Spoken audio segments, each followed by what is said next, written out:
আলহামদুলিল্লাহর পর আমিন বলা, এটা খুবই গুরুত্বপূর্ণ একটি মাসালা।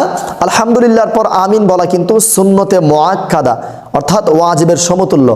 যে কোনো সময় আপনি নামাজে থাকুন কিংবা নামাজের বাহিরে থাকুন, যে কোনো জায়গায় থাকুন, যে কোনো স্থানে থাকুন, পাক পবিত্র থাকা অবস্থায় এবং পাক পবিত্র জায়গা যেমন ওয়াশরুম ছাড়া কিংবা আপনি নাপাকি অবস্থায় থাকা ছাড়া আপনি পাক পবিত্র থাকলেই আপনাকে সূরা ফাতিহা মোবাইলে শুনেন আর সরাসরি শুনেন, আপনাকে আমিন বলতে হবে।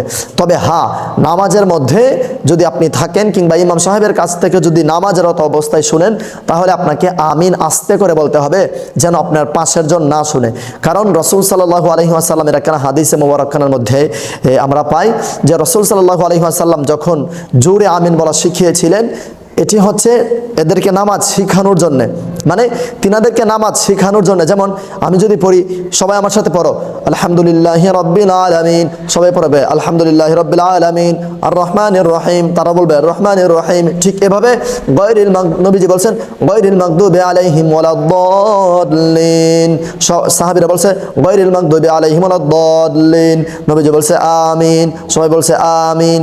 এই আমিন নিয়ে এখনো আমাদের দেশে কিংবা বিশেষ করে সৌদি আরবে অনেকেই সৌদি আরবে মসজিদে নববীতে হারমাইন শরীফে কিন্তু এখনো এটা বিদ্যমান রয়েছে।